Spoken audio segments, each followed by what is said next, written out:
March മാസം 4-ാം തീയതി ക്രിസ്തുവർഷം 2026 പാലാരിവട്ടം ബൈബിൾ ചർച്ച് മലയാളം കൂട്ടായ്മയിൽ നിന്ന് ദൈവവചനവുമായി ദൈവകൃപയാൽ ഒരിക്കൽ കൂടി വിൻസെൻ്റ് തോമസ്. ദൈവം ഓരോ ബുധനാഴ്ചയും നൽകുന്ന പുതിയ അവസരങ്ങൾക്കായിട്ട് അതിനുവേണ്ടി ഒരുങ്ങുവാനും നിങ്ങളുടെ മുമ്പിൽ വചനമെത്തിക്കുവാനും വ്യക്തിപരമായിട്ട് എനിക്ക് നൽകുന്ന കൃപകൾക്കായിട്ട് ഞാൻ ദൈവത്തിന് നന്ദി പറയുന്നു. എന്നെ കേൾക്കുന്ന ഏവർക്കും കർത്താവായ യേശുക്രിസ്തുവിൻ്റെ നാമത്തിൽ കൃപയും സമാധാനവും നേർന്നുകൊള്ളുന്നു. ഇന്നത്തെ തിരുവചന വായനയ്ക്കായിട്ട് എടുത്തിരിക്കുന്ന വേദഭാഗം അപ്പസ്തോല പ്രവൃത്തികൾ അതിൻ്റെ 10-ാം അധ്യായം 34 മുതൽ 43 വരെയുള്ള വാക്യങ്ങൾ. അപ്പസ്തോല പ്രവൃത്തികൾ 10-ാം അധ്യായം 34 മുതൽ 43 വരെയുള്ള വാക്യങ്ങൾ. അപ്പോൾ പത്രോസ് വായ് തുറന്ന് പറഞ്ഞു തുടങ്ങിയത്, ദൈവത്തിന് മുഖപക്ഷമില്ല എന്നും ഏതു ജാതിയിലും അവനെ ഭയപ്പെട്ട് നീതി പ്രവർത്തിക്കുന്നവനെ അവൻ അംഗീകരിക്കുന്നു എന്നും ഞാൻ ഇപ്പോൾ യഥാർത്ഥമായി ഗ്രഹിക്കുന്നു.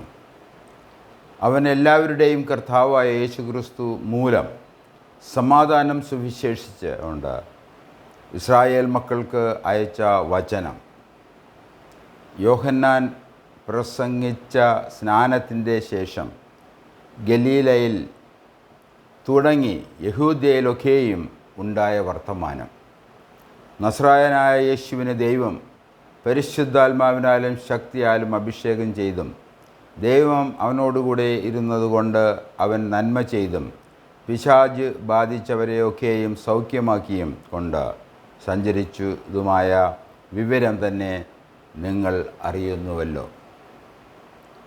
യഹൂദദേശത്തിലും യെരൂശലേമിലും അവൻ ചെയ്ത സകലത്തിനും ഞങ്ങൾ സാക്ഷികൾ ആകുന്നു. അവനെ അവർ മരത്തിന്മേൽ തൂക്കിക്കൊന്നു.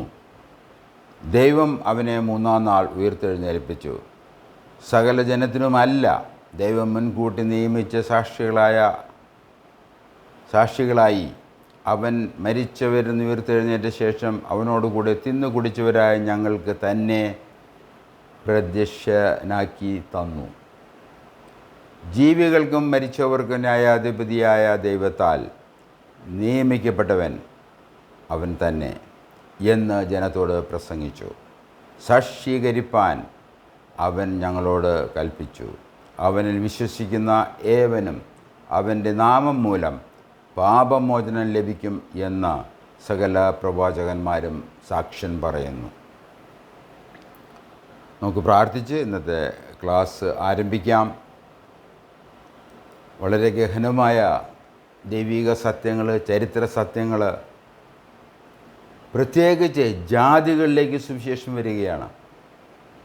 ഇസ്രായേൽ തിരഞ്ഞെടുത്ത രാജ്യത്തിൽ നടത്തിയ കാര്യങ്ങൾ ഇതാ പരിശുദ്ധാത്മാവ് വഴി യേശുക്രിസ്തുവിൻ്റെ കാൽവരി ക്രൂശിൻ്റെ ഫലങ്ങൾ ജാതികളിലേക്ക് വരും. ഇത് വളരെ പരമപ്രധാനമായൊരു വിഷയമാണ്. അതുകൊണ്ട് നമുക്ക് പ്രാർത്ഥിച്ച് കാര്യങ്ങൾ മനസ്സിലാക്കാൻ തക്കവണ്ണം ദൈവത്തിൽ ആശ്രയിച്ച്, പരിശുദ്ധാത്മാവിൽ ആശ്രയിച്ച് നമുക്ക് പ്രാർത്ഥിച്ച് ക്ലാസ് ഇന്ന് ആരംഭിക്കാം.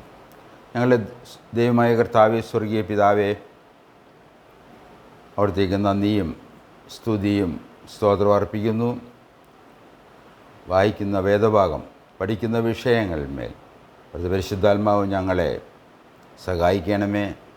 കാര്യങ്ങൾ മനസ്സിലാക്കുവാൻ, വിശ്വസിക്കുവാൻ, യേശുക്രിസ്തുവിലുള്ള അനുഗ്രഹങ്ങൾ, വാഗ്ദാനങ്ങൾ ഞങ്ങൾക്ക് ലഭിക്കുവാൻ ഇടയാക്കണമേ എന്ന് ഞങ്ങൾ പ്രാർത്ഥിക്കുന്നു.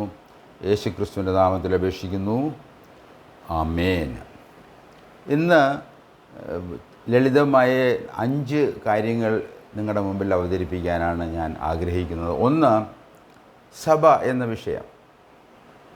2, വിശ്വാസത്താലെ രക്ഷ. ഇതെല്ലാം ഈ വേദഭാഗത്തിൻ്റെ അടിസ്ഥാനത്തിലുള്ള ചില കാര്യങ്ങളാണ്. അതുമാത്രമല്ല, നമ്മൾ പഠിച്ചു വരുന്ന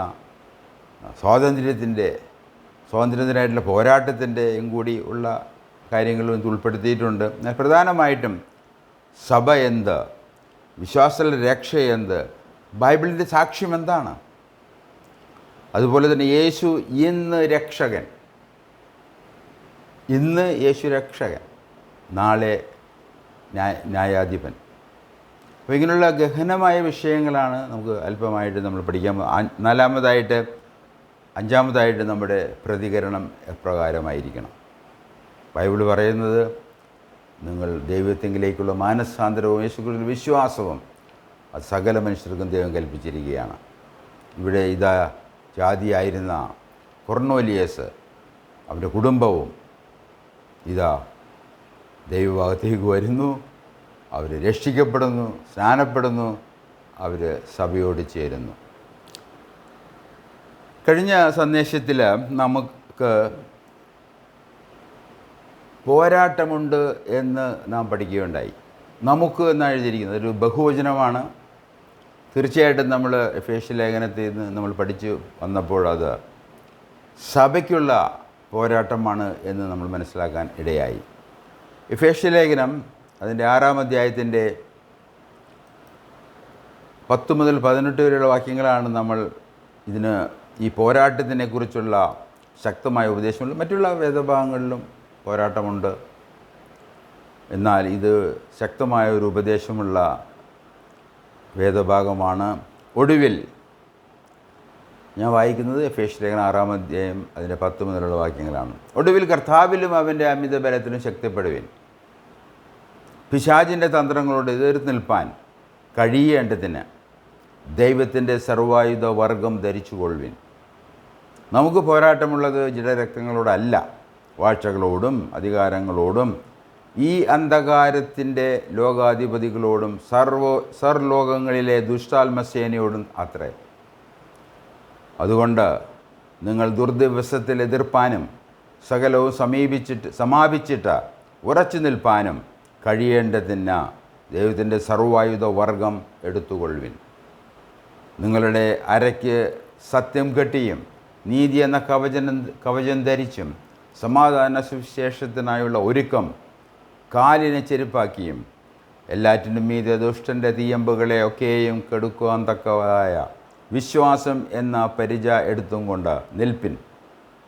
രക്ഷ എന്ന ശിരസ്ത്രവും ദൈവവചനം എന്ന ആത്മാവിൻ്റെ വാളും കൈക്കൊള്ളുവിൻ. 6-ന്റെ 18-ാം വാക്യം, സകല പ്രാർത്ഥനയാലും യാചനയാലും ഏതു നേരത്തും ആത്മാവിൽ പ്രാർത്ഥിച്ചും അതിനായി ജാഗരിച്ചും കൊണ്ട് സകല വിശുദ്ധന്മാർക്കും എനിക്കും വേണ്ടി പ്രാർത്ഥനയിൽ പൂർണ്ണ സ്ഥിരത കാണിപ്പിൻ. അപ്പോൾ ഈ വേദഭാഗത്തിൻ്റെ അടിസ്ഥാനത്തിൽ സഭയ്ക്ക് പോരാട്ടമുണ്ട്. അതുകൊണ്ടാണ് നമ്മൾ സഭ എന്താണെന്നുള്ളത് നിർവചിക്കേണ്ട ആവശ്യമുണ്ട്. ഇത് സഭയ്ക്കുള്ള പോരാട്ടമാണ് എങ്കിൽ അത് ശക്തമായ പോരാട്ടമാണ്. ശത്രു നമുക്ക് അവനെ കാണാൻ സാധിക്കുകയില്ല. എന്നാൽ അവൻ്റെ വസ്ത്രധാരണം കൊണ്ടും അവൻ്റെ തലയിലെ മുടി തൊട്ട് താടിയിലെ രോമം വരെയുള്ള പ്രത്യക്ഷമായ ലക്ഷണങ്ങൾ ഉണ്ട്.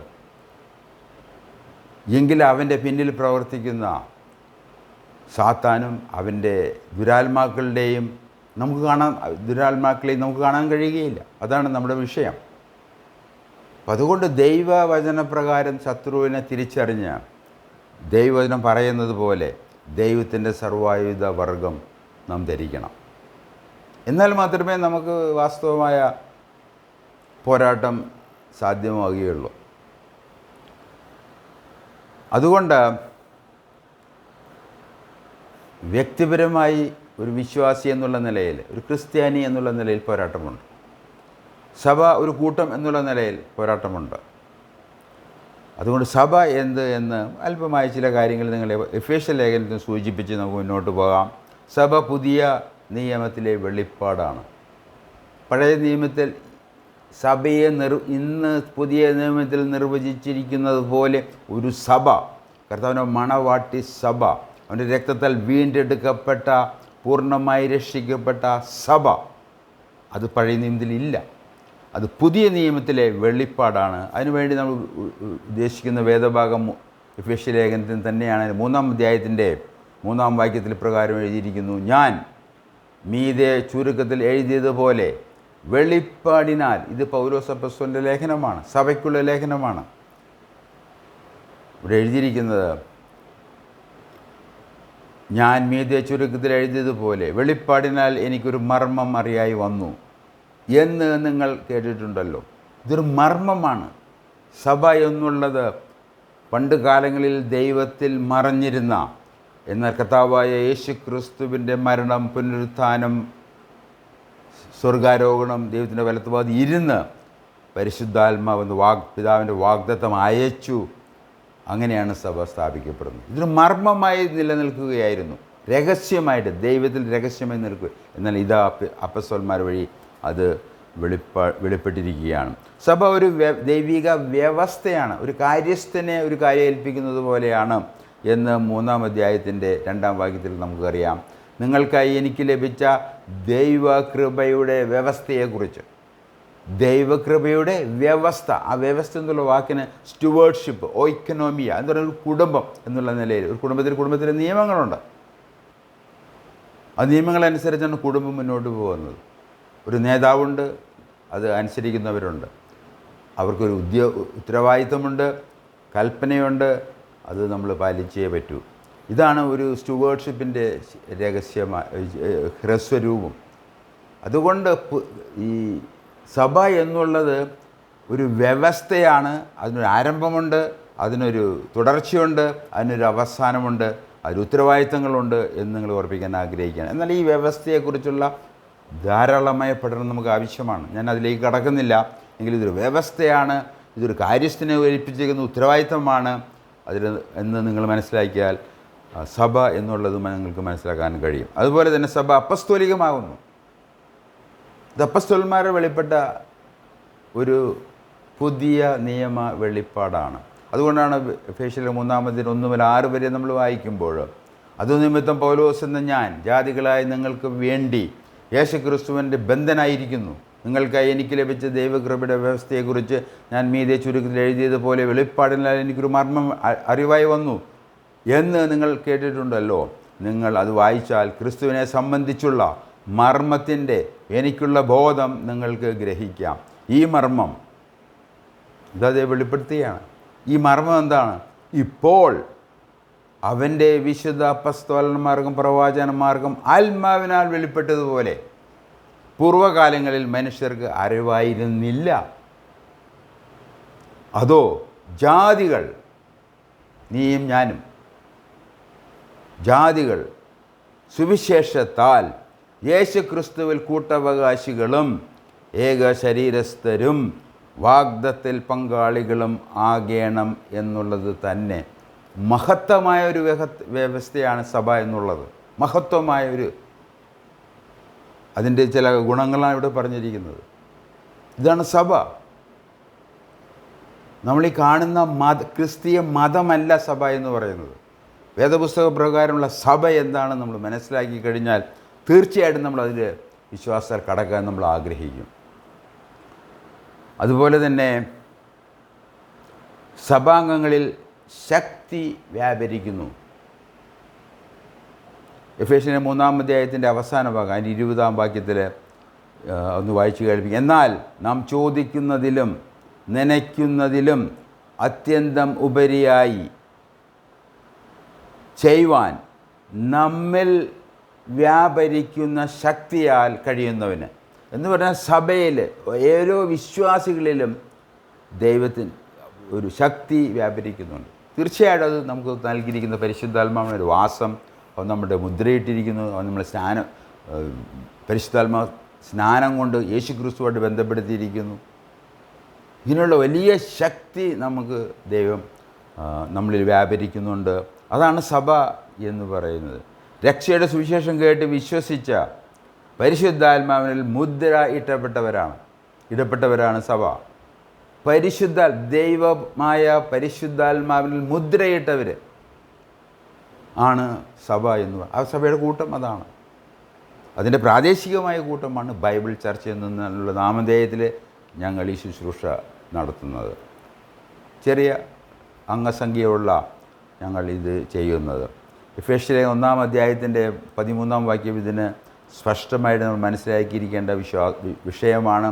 അവനിൽ നിങ്ങൾക്കും നിങ്ങളുടെ രക്ഷയെക്കുറിച്ചുള്ള സുവിശേഷം എന്ന സത്യവചനം നിങ്ങൾ കേൾക്കുകയും അവനിൽ വിശ്വസിക്കുകയും ചെയ്തിട്ട് തൻ്റെ സ്വജനത്തിൻ്റെ വീണ്ടെടുപ്പിന് വേണ്ടി തൻ്റെ മഹത്വത്തിൻ്റെ പുകഴ്ചയ്ക്കായിട്ട് നമ്മുടെ അവകാശത്തിൻ്റെ അച്ചാരമായ വാഗ്ദത്തത്തിൻ പരിശുദ്ധാത്മാവിനാൽ മുദ്രയിട്ടിരിക്കുന്നു. അപ്പോൾ സുവിശേഷം കേട്ടു, അത് വിശ്വസിച്ചു, പരിശുദ്ധാത്മാവിൽ മുദ്രയിട്ടു. മുദ്രയിട്ടപ്പെട്ടവരാണ് സഭാംഗങ്ങൾ, മുദ്രയിട്ടപ്പെട്ടവരാണ്. അതുപോലെ തന്നെ സഭയുടെ തല യേശു ക്രിസ്തു. എഫേസ്യർ 5-ാം അധ്യായത്തിൻ്റെ 13-ാം വാക്യം എല്ലാ വിവാഹങ്ങളിലും നമ്മൾ വായിക്കുന്ന വേദഭാഗമാണ് എഫേസ്യർ 5-ാം അധ്യായം. അവിടെ പറഞ്ഞിരിക്കുന്നത് കർത്താവായ യേശു ക്രിസ്തു സഭയുടെ തല ആയിരിക്കുന്നത് പോലെ ദാമ്പത്യ ജീവിതത്തിൽ ദമ്പതിമാരുടെ തല ഭർത്താവാണ്. അപ്പോൾ സഭയുടെ തലവൻ, തല, അത് കർത്താവ് യേശു ക്രിസ്തു തന്നെയാണ്. അല്ലാതെ നാം വിചാരിക്കുന്ന പോലെ നമ്മൾ തിരഞ്ഞെടുക്കുന്ന ഒരാളല്ല. നമ്മൾ അങ്ങനെയുള്ള ആൾക്കാരെ പിന്നാലെ പോയാൽ അവർ പോകുന്നിടത്ത് നമ്മൾ പോകത്തുള്ളൂ. ദൈവം പറഞ്ഞു കൊടുത്തും യേശു ക്രിസ്തു നമ്മൾ കൊണ്ടുപോകാൻ ആഗ്രഹിക്കുന്നു, നമുക്ക് പോകാൻ സാധിക്കുകയില്ല. അതുപോലെ തന്നെ സഭയുടെ വലിയ ഇടയന്മാരുടെ തലവൻ, ദി ചീഫ് ഷെപ്പേർഡ് എന്നാണ് ഇംഗ്ലീഷിൽ അത് പരിഭാഷപ്പെടുത്തിയിരിക്കുന്നത്. അത് യേശു ക്രിസ്തുവാണ്. നിങ്ങൾ ഏത് ഇടയൻ്റെ കീഴിലാണ് പ്രവർത്തിക്കുന്നത്? അവന് നിങ്ങളെ സ്വർഗത്തിലേക്ക് കൊണ്ടുപോകാൻ സാധിക്കുമോ? ഒരിക്കലും സാധ്യമല്ല. ഇത് സാമാന്യ ബുദ്ധിക്ക് മനസ്സിലാകുന്ന കാര്യമാണ്. എന്നാൽ ഇത് പരിശുദ്ധാത്മാവ് നമുക്ക് സുവിശേഷത്തിൽ നമുക്ക് ബോധ്യപ്പെടുത്തി തരുമ്പോഴാണ് നമ്മുടെ കർത്താവ് യേശു ക്രിസ്തുവിൻ്റെ മുഖത്തുള്ള ആ പ്രകാശം, ആ സത്യ സുവിശേഷത്തിൻ്റെ പ്രകാശം നമ്മളിലേക്ക് വരികയും അത് എന്തൊരു അത്ഭുതകരമായ രീതിയിൽ നമുക്കത് വിശ്വസിക്കാൻ കഴിയുകയാണ്. തീർച്ചയായിട്ടും ഇത് നമ്മുടെ ജീവിതത്തിൽ നടക്കുന്ന ഏറ്റവും വലിയ അത്ഭുതം. സുവിശേഷം കേട്ട് നമ്മൾ യേശുക്രിസ്തുവിൽ വിശ്വസിക്കുമ്പോൾ നമുക്ക് പരിശുദ്ധാത്മാവ് ലഭിക്കുന്നു, നമ്മൾ ദൈവമക്കളായിത്തീരുന്നു എന്നുള്ളത് അത്ഭുതകരമായ ഒരു സംഭവം തന്നെയാണ്. അങ്ങനെ സഭയുടെ വലിയ ഇടയൻ അത് കർത്താവായ യേശു ക്രിസ്തു തന്നെയാണ്. അത് 1 പത്രോസ് 5-ാം അധ്യായത്തിൻ്റെ 4-ാം വാക്യമാണ്. നിങ്ങളൊന്ന് വായിച്ചു കേൾപ്പിക്കാൻ ഞാൻ ആഗ്രഹിക്കുന്ന 1 പത്രോസ് 5-ാം അധ്യായം 4-ാം വാക്യം. എന്നാൽ ഇടയ ശ്രേഷ്ഠൻ പ്രത്യക്ഷനാകുമ്പോൾ, കർത്താവ് യേശു ക്രിസ്തു പ്രത്യക്ഷതയെ സംബന്ധിച്ചുള്ള ഒരു വേദഭാഗമാണ് 5-ാം അധ്യായം. പ്രത്യക്ഷനാകാൻ പോവുകയാണ്, സഭയ്ക്ക് വേണ്ടി പ്രത്യക്ഷനാകാൻ പോവുകയാണ്. നമ്മളവനെ കാണും. അതാണ് ഇതിൻ്റെ പശ്ചാത്തലത്തിലുള്ളത്. 4-ാം വാക്യത്തിൽ, എന്നാൽ ഇടയ ശ്രേഷ്ഠൻ പ്രത്യക്ഷനാകുമ്പോൾ നിങ്ങൾ തേജസ്സിൻ്റെ വാടാത്ത കിരീടം പ്രാപിക്കും. അല്ലാതെ മരിക്കണ നേരത്തെ ഒരു പൂ കൊണ്ടൊരു കിരീടം മരിച്ച വ്യക്തിയുടെ തലയിൽ വയ്ക്കുന്ന അല്ല കിരീടം. നിത്യമായി നമുക്ക് വയ്ക്കാൻ തക്കവണ്ണമുള്ള നിത്യ കിരീടമായിരിക്കും അത് കർത്താവ് യേശു ക്രിസ്തുവാണ് നമുക്ക് നൽകാൻ പോകുന്നത്. എത്രയോ അബദ്ധ ധാരണകളിലൂടെയാണ് നമ്മുടെ ജീവിതം കടന്നു പോകുന്നത്. അതും ദാരുണമായ, ദൈവമില്ല, സമാധാനമില്ല, സന്തോഷമില്ലാത്തൊരു ജീവിതം. എന്നാൽ അതിന് ശേഷം പോകുന്നതോ നമ്മൾ ഓർത്തതുപോലെ ഇന്ന് യേശു രക്ഷകനാണ്, നാളെ അവൻ ന്യായാധിപനാണ്, അവൻ ന്യായം വിധിക്കാൻ പോവുകയാണ്. നമ്മളാരും അതിൽ പെട്ടുപോകരുത് എന്നുള്ളതാണ് ഞങ്ങൾ പാലാരിവട്ടം ബൈബിൾ ചർച്ചിൻ്റെ ആഗ്രഹവും ഞങ്ങളുടെ പ്രാർത്ഥനയും. ക്രൈസ്തവ സഭ, ക്രൈസ്തവ മതവും തമ്മിൽ വ്യത്യാസമുണ്ട്.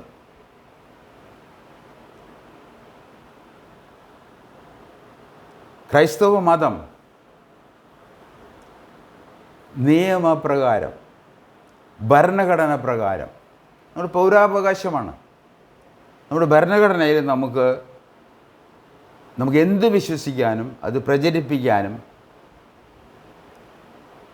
അതിനുവേണ്ടി ജീവിക്കാനും എല്ലാം നമുക്ക് അവകാശമുണ്ട്. എന്നാൽ മറ്റുള്ളവർക്കത് പ്രശ്നമുണ്ടാക്കരുത്, അതിനും ഭരണഘടനയിൽ നിയമങ്ങളുണ്ട്. എന്നാൽ വിശ്വാസം എന്നുള്ളത് വ്യക്തിപരമാണ്. അത് ഭരണഘടന നൽകുന്ന ഒരു സ്വാതന്ത്ര്യമാണ്. എന്നാൽ ക്രൈസ്തവ സഭയെ നിർവചിക്കുന്നത് തിരുവചനമാണ്, ബൈബിളാണ്. 66 പുസ്തകങ്ങൾ അടങ്ങുന്ന ഈ പുസ്തകത്തിലെ ദൈവവചനമാണ് സഭയെ നിർവചിക്കുന്നത്. അതുകൊണ്ട് ക്രൈസ്തവ സഭ തിരുവചനപ്രകാരം യേശു ക്രിസ്തുവിൻ്റെ ശരീരമാണ്. എഫേസ്യ ലേഖനം 1-ാം അധ്യായത്തിൻ്റെ 23-ാം വാക്യവും അതുപോലെ തന്നെ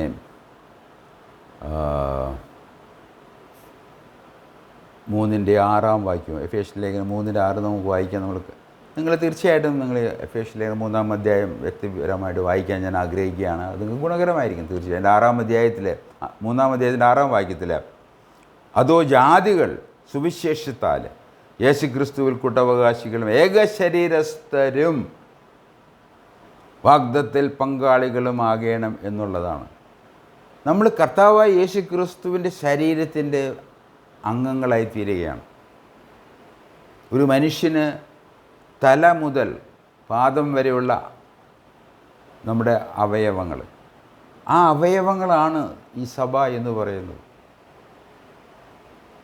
അല്ലാതെ ഈ മതമല്ല, ക്രൈസ്തവ മതമല്ല സഭ എന്ന് പറയുന്നത്. അതിൻ്റെ വ്യത്യാസം നിങ്ങൾ മനസ്സിലാക്കിയിരുന്നുവെങ്കിൽ, അങ്ങനെ ദൈവമനുഷ്യരാശിക്കായി തൻ്റെ പുത്രനിൽ ചെയ്തു തീർത്ത വീണ്ടെടുപ്പ്, രക്ഷ, ഭൗതികവും ആത്മീകവുമായ അനുഗ്രഹങ്ങൾ, വാഗ്ദത്തങ്ങൾ, നിത്യമായ വാഗ്ദാനങ്ങൾ, അവകാശങ്ങൾ, ഇതാണ് സുവിശേഷം. ദൈവത്തിൻ്റെ സിംഹാസനത്തിൽ നിന്ന് ഉച്ചരിക്കുന്ന ഒരു പാപിയായ മനുഷ്യന് വേണ്ടിയുള്ള ഒരു നല്ല വാർത്തയാണ് ഈ സുവിശേഷം എന്ന് പറയുന്നത്. അത് കർത്താവ് യേശു ക്രിസ്തുവിൽ അവനുള്ള വീണ്ടെടുപ്പ്, രക്ഷ, നിത്യമായ അനുഗ്രഹങ്ങൾ. ഇതാണ് സുവിശേഷം. കേൾവിക്കാർ രക്ഷയ്ക്കായി എന്ത് ചെയ്യണം? സുവിശേഷത്തിൽ വിശ്വസിക്കണം. ജീവിതകാലം മുഴുവനും യാഗമർപ്പിച്ചതുകൊണ്ടോ നിസ്സഹായരായ മധ്യസ്ഥന്മാരിൽ ആശ്രയിച്ചതുകൊണ്ടോ പാപമോചനമോ നിത്യരക്ഷയോ ലഭിക്കുകയില്ല. ഇത് വേദപുസ്തകത്തിലെ ശക്തമായ ഉപദേശമാണ്. അത് നമുക്ക് ഇഷ്ടമാകുകയില്ല. കാരണം മനുഷ്യൻ തൻ്റെ പാപസ്വഭാവത്തിലും തൻ്റെ അഹങ്കാരത്തിലും എന്തെങ്കിലുമൊക്കെ ചെയ്ത് സ്വർഗത്തിലേക്ക് പോകാൻ ആഗ്രഹിക്കുന്നവരാണ്. എന്നാൽ ദൈവം തമ്പുരാൻ തൻ്റെ വചനത്തിൽ പറയുന്ന അപ്രകാരം അല്ല. നിങ്ങൾ ശ്രദ്ധിച്ചാലും അപ്പോസ്തല പ്രവൃത്തികൾ 4-ാം അധ്യായത്തിൻ്റെ 12-ാം വാക്യം, ആകാശത്തിന് കീഴെ മനുഷ്യരുടെ ഇടയിൽ നമുക്ക് രക്ഷയ്ക്ക് വേണ്ടി മറ്റൊരു നാമവും നൽകപ്പെട്ടിട്ടില്ല. അതിൻ്റെ അപ്പോസ്തല പ്രവൃത്തി 10-ാം അധ്യായത്തിൻ്റെ 43-ാം വാക്യം, അവനിൽ വിശ്വസിക്കുന്ന ഏവരും അവൻ്റെ നാമം വഴി പാപമോചനം നേടുമെന്ന് പ്രവാചകന്മാർ അവനെക്കുറിച്ച് സാക്ഷ്യപ്പെടുത്തുന്നു. ഈ നേടുമെന്നു എന്ന, പാപമോ നേടുമെന്നു എന്ന ഒരു പരിഭാഷയാണ്. അത് POC ബൈബിളിൻ്റെ പരിഭാഷയാണ്. എന്നാൽ സത്യവേദ പുസ്തകത്തിൽ അത് ലഭിക്കുമെന്ന് പരിഭാഷപ്പെടുത്തിയിരിക്കുകയാണ്. അപ്പോൾ നേടുന്നതും ലഭിക്കുന്നതും തമ്മിൽ വ്യത്യസ്തമായ അർത്ഥങ്ങളാണ്. ഒന്ന് നമ്മൾ നേടുകയാണ്, നമ്മുടെ പ്രവൃത്തിയാലുള്ള രക്ഷ എന്ന് പറയുന്ന സാധനമാണ് ഈ നേടുക എന്നുള്ളത്. അപ്പോൾ യേശുക്രിസ്തുവിന് യാതൊരു ഫലവുമില്ല അവിടെ. അവൻ്റെ ചെലവിലല്ല, അവൻ്റെ കാൽവരി മരണമല്ല നമ്മുടെ രക്ഷയ്ക്ക് കാരണം.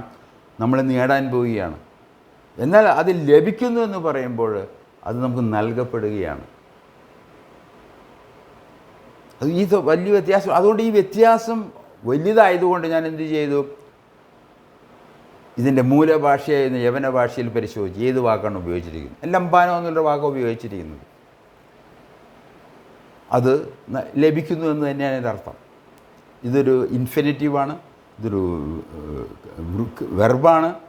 അതുകൊണ്ട് ഇത് ലഭിക്കുന്നു എന്നുള്ളതാണ് ശരിയായിട്ടുള്ള തർജ്ജമ. ഇംഗ്ലീഷ് തർജ്ജമകളിൽ മിക്കവാറും തന്നെ ഇത് ലഭിക്കുന്നു. എന്നാൽ POC ബൈബിളിൽ അത് പരിഭാഷപ്പെടുത്തിയിരിക്കുന്നത് ലത്തീൻ ഭാഷയിലേക്കുള്ള പരിഭാഷയിൽ നിന്നാണ്. ഗ്രീക്ക് ഭാഷയിലുള്ള മൂലഭാഷയായിരിക്കുന്ന യവന ഭാഷയിൽ നിന്ന് ലത്തീൻ ഭാഷയിലേക്ക് പരിഭാഷപ്പെടുത്തും. എനിക്ക് ലത്തീൻ ഭാഷ അറിയത്തില്ല, എങ്കിലും അത് ഇന്നത്തെ കമ്പ്യൂട്ടറിലുള്ള പല പ്രോഗ്രാം അനുസരിച്ച് നമുക്ക് പല കാര്യങ്ങളും വ്യക്തമായിട്ട് മനസ്സിലാക്കാനായിട്ട് സാധിക്കും. അതുകൊണ്ട് ഞാൻ ലത്തീൻ ഭാഷയിലെ പരിഭാഷ നോക്കി POCയിൽ നേടുമെന്നും ലഭിക്കുമെന്ന് സത്യവേദ പുസ്തകത്തിലും നേടുന്ന തർജ്ജമ പ്രവൃത്തിയാലുള്ള രക്ഷയാണ്. ലഭിക്കുമെന്ന പരിഭാഷ ശരിയായ പരിഭാഷയാണ്. കാരണം ഗ്രീക്ക് ആൻഡ് ലാറ്റിൻ, അതിൽ ഗ്രീക്ക് ഭാഷയിൽ ലംബാനോ എന്ന ഇൻഫിനിറ്റീവ് വെർബ്, അതിൻ്റെ അർത്ഥം അത് റിസീവ് ചെയ്യുക, റിസീവ് എന്നുള്ള ഇതാണ്, കിട്ടുക എന്നുള്ളതാണ്. എന്നാൽ ലത്തീൻ ഭാഷയിലേക്കുള്ള പരിഭാഷയിൽ അതിനുപയോഗിച്ചിരിക്കുന്ന വാക്കുകളൊക്കെ ഞാൻ പരിശോധിച്ച് നോക്കി. കാരണം ഇത് ഇംഗ്ലീഷും ലത്തീനുമായിട്ട് വളരെ സാമ്യമുള്ള എഴുത്തുകളാണ്, ലിപികൾ.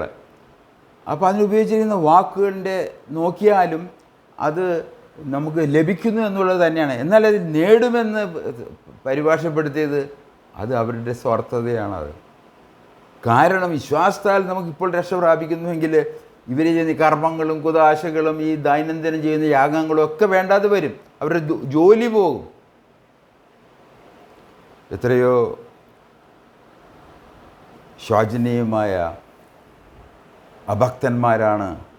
അഭക്തന്മാരെയാണ് നമ്മൾ നമ്മുടെ ഇടയന്മാരായിട്ട് തിരഞ്ഞെടുത്തിരിക്കുന്നത്. വിശ്വാസത്താൽ പാപമോചനം ലഭിക്കുന്നു. പാപമോചനം യേശുക്രിസ്തുവിൻ്റെ നാമത്തിൽ. വിശ്വാസത്താൽ പാപമോചനം പ്രവാചകന്മാർ സാക്ഷ്യപ്പെടുത്തുന്നു. ഇതെല്ലാം ഞാൻ പറയുന്ന കാര്യങ്ങളെല്ലാം തിരുവചനത്തിൽ ഞാൻ വായിച്ച വേദഭാഗങ്ങൾ തന്നെയാണ്. അതുപോലെ തിരുവെഴുത്തുകളിലെ പ്രവാചകന്മാർ യേശുക്രിസ്തുവിൻ്റെ നാമത്തിൽ, അവൻ്റെ നാമത്തിൽ വിശ്വാസത്താൽ ലഭിക്കുന്ന പാപമോചനം സാക്ഷ്യപ്പെടുത്തുന്നു. അതുകൊണ്ടാണ് അപ്പോസ്തലപ്രവൃത്തി 4:12 വേറെ നാമം നമുക്ക് നൽകപ്പെട്ടില്ല ആകാശത്തിന് കീഴേ ഭൂമിയിൽ. ഒരു നാമമേ ഉള്ളൂ, അത് യേശുക്രിസ്തു എന്ന നാമമാണ്. അവൻ ഇന്ന് രക്ഷകനാണ്, നാളെ അവൻ ന്യായാധിപൻ. അതുകൊണ്ട് ഇത് ജാഗ്രതയോടെ ശ്രദ്ധിക്കേണ്ട ഒരു വിഷയമാണ്.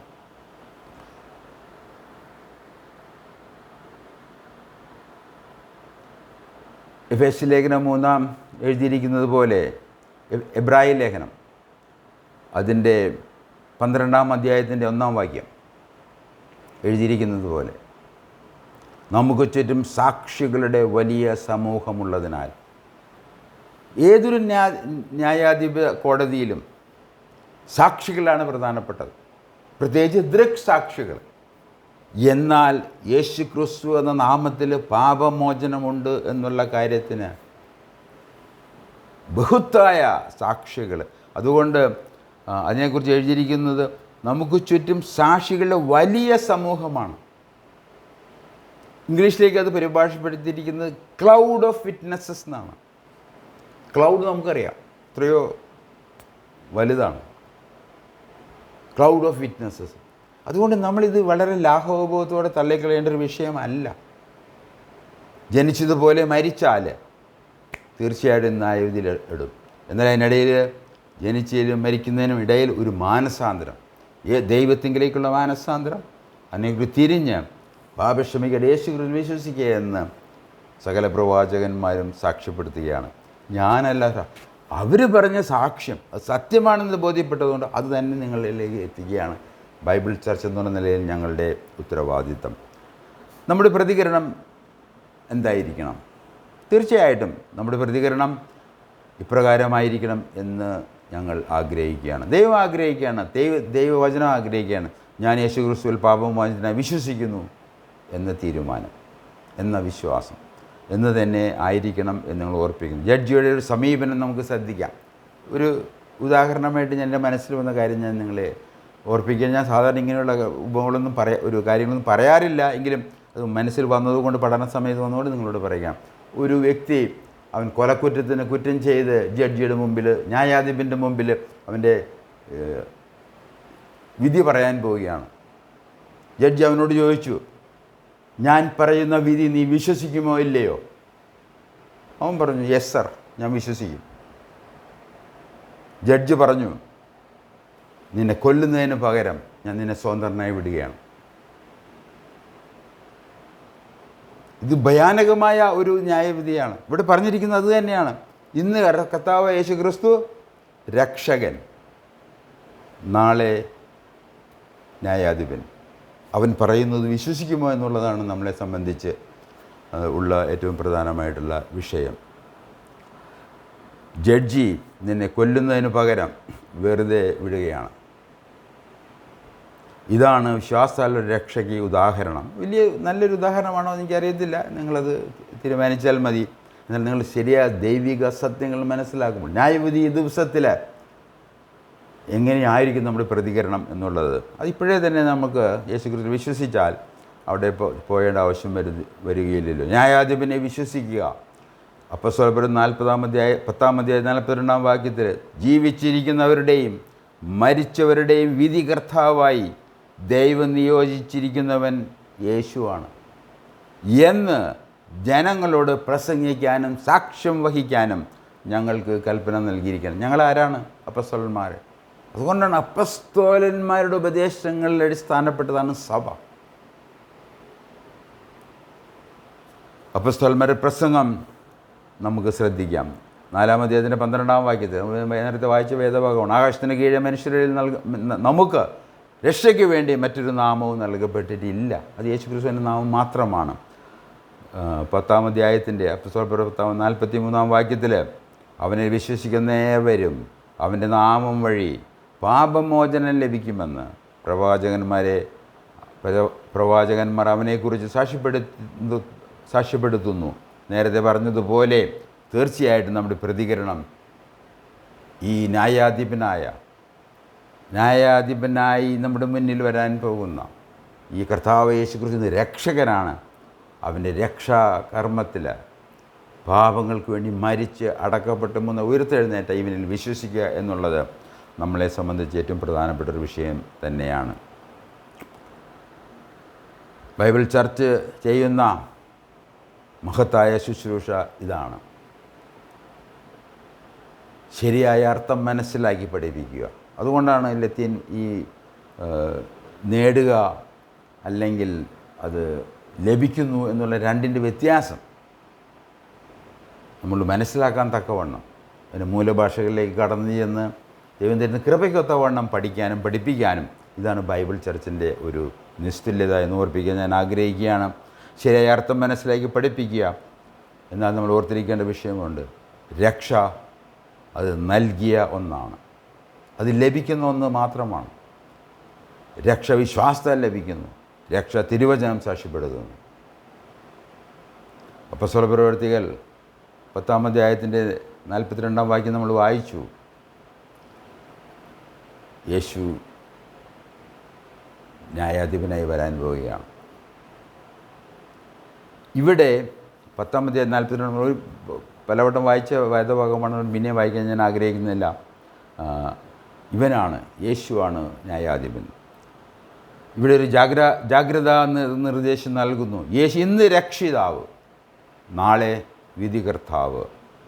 പഠനവും പഠനരീതിയും ശ്രദ്ധിച്ചാൽ ബൈബിൾ ചർച്ചിൻ്റെ പ്രാധാന്യം നിങ്ങൾ മനസ്സിലാകും. വളരെ വേരലിൽ എണ്ണാവുന്ന സഭാ കുടിവരകൾ പോലും ഇന്ത്യയിലില്ല. ഞാൻ ഒരുപാട് ശ്രമിച്ചു. ബൈബിൾ ചർച്ച് ഈ മൂലഭാഷയിൽ നിന്ന് പഠിച്ച് സത്യം പ്രസംഗിക്കുന്ന, തിരുവചനത്തിൽ നിന്നുകൊണ്ട് സംസാരിക്കുന്നവർ വളരെ ദുർലഭമാണ്. അതുകൊണ്ടാണ് ഞങ്ങൾ ശക്തമായി ഈ ശുശ്രൂഷ മുന്നോട്ട് പോകുന്നത്. യേശുക്രിസ്തുവിൽ വിശ്വസിച്ച് രക്ഷിക്കപ്പെടുക മാത്രമല്ല, ന്യായവിധിയിൽ നിന്ന് വിമുക്തരാകുകയും ചെയ്യേണ്ടത് ആവശ്യമാണ്. ഇന്ന് രക്ഷിക്കപ്പെടുക മാത്രമല്ല, രക്ഷിക്കപ്പെടുന്നതോടുകൂടി ന്യായവിധി നമ്മളിൽ നിന്നില്ല. നിങ്ങൾ യോഹന്നാന്റെ 4-ാം അധ്യായം വായിച്ചു നോക്കൂ. അവൻ വിശ്വസിക്കുന്നവൻ ന്യായവിധിയിൽ അകപ്പെടുകയില്ല, മരണത്തിൽ നിന്ന് ജീവനിലേക്ക് കടന്നിരിക്കുകയാണ്. ബൈബിൾ ചർച്ച പേര് പോലെ തന്നെ ബൈബിളും സഭയും കോർത്തിണക്കിയ വിശ്വാസത്തിനു വേണ്ടി നിലകൊള്ളുന്നു. ഈ രക്ഷകനായ യേശുക്രിസ്തു നാളെ വ്യാജവിധിയായി നമ്മുടെ മുമ്പിൽ നിൽക്കേണ്ടി വരുമ്പോൾ അതുണ്ടാകാതിരിക്കാൻ തക്കവണ്ണം അവിടെ നിന്നുള്ള ന്യായവിധിയിൽ നിന്നുള്ള വിമോചനം മാത്രമല്ല, ഇന്ന് പാപക്ഷമ എന്ന രക്ഷയും നമുക്ക് ലഭിക്കാൻ വിശ്വാസത്താൽ അവനെ സമീപിക്കണമെന്ന് ഞങ്ങൾ പ്രാർത്ഥിക്കുന്നു, ആഗ്രഹിക്കുന്നു. ദൈവം നമ്മളെ സഹായിക്കട്ടെ. നമുക്ക് പ്രാർത്ഥിച്ച് ഇന്നത്തെ ക്ലാസ് അവസാനിപ്പിക്കാം. സ്വർഗീയ പിതാവേ, കേൾപ്പിച്ച വചനത്തിനായി നന്ദി പറയുന്നു. ഇന്ന് അവിടുത്തെ പുത്രനായ യേശുക്രിസ്തു മരിച്ചടക്കപ്പെട്ട് ഉയർത്തെഴുന്നേറ്റ് അവിടുത്തെ പിതാവിൻ്റെ സന്നിധിയിൽ സ്വർഗത്തിലിരിക്കുകയാണല്ലോ. ന്യായാധിപനായി വരും. ഇന്ന് യേശുക്രിസ്തു രക്ഷകൻ, നാളെ അവൻ വരുമ്പോൾ അവൻ ന്യായാധിപൻ. ഞങ്ങൾ ദൈവിക സത്യങ്ങൾ മനസ്സിലാക്കാൻ പരിസ്ഥാനം ഞങ്ങളെ സഹായിക്കണമേ. അനുഗ്രഹത്തോടെ പറഞ്ഞയക്കണമേ. കർത്താവായ യേശുക്രിസ്തുവിൻ്റെ നാമത്തിൽ അപേക്ഷിക്കുന്നു. ആമേൻ. കേട്ടതിന് നന്ദി. ദൈവം അനുവദിച്ചാൽ അടുത്ത ആഴ്ച കാണാം, കേൾക്കാം, തുടരാം.